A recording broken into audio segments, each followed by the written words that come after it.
प्रणाम। मित्र अशोक भाईजी के लिखल ई रचना है हुनकर। अशोक मिश्र भाईजी के रचना के हम गीत के गाबऽ के कोशिश कर रहल छी। यहाँ लागत सब गोटा सुनू, गलती है तो माफ कर दे। एलौं आहाँ के दुआरिया निहार चरना,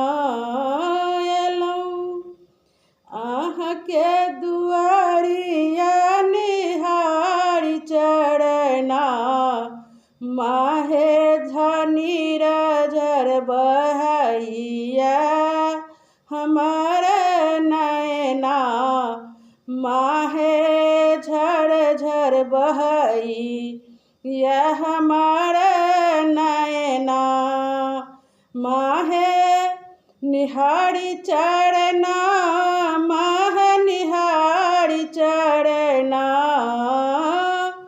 निहारी चरना, माहे निहारी चरना, एलौं आहाँ के दुआरी या निहारी चरना, एलौं आहाँ के दुआरी या निहारी चरना। धूप दीप फूल माला किछियो ने लिछि, धूप दीप फूल माला किछियो ने लालछि, फेरू भवानी अपन नयना, माहे फेरू भवानी अपन नयना, माहे सुनियौ कानी हमार करुणा, माहे सुनियौ कानी हमार करुणा, एलौं आहाँ के दुआरी या निहारी चरना, माहे झर झर बहई या हमार नैना।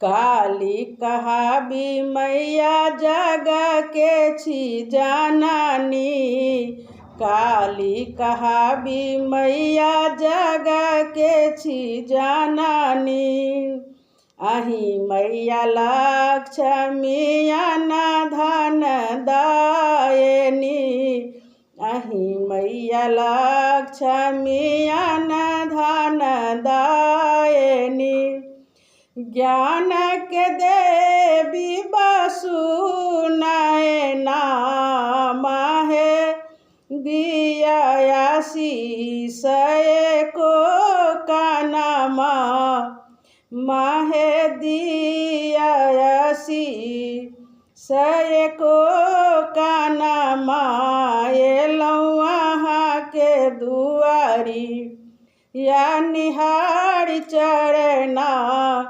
एलौं आहाँ के दुआरी या निहारी चरना, माहे झर झर बहई या हमार नैना, माहे झर झर बहई या हमार नैना।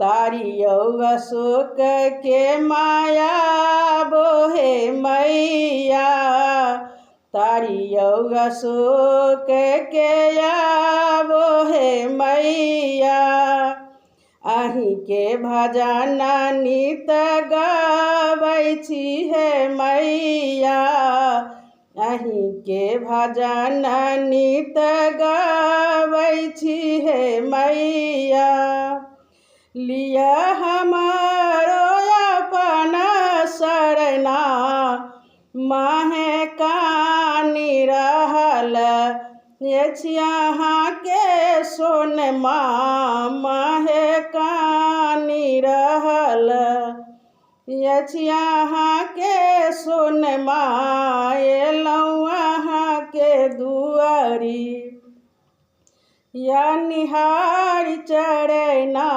एलौं अहाँ के दुआरी या निहार चढ़ना। माहे झर झर बहैया हमर नैना माहे झर झर बहैया हमर नैना एलौं अहाँ के दुआरी या निहार चढ़ना।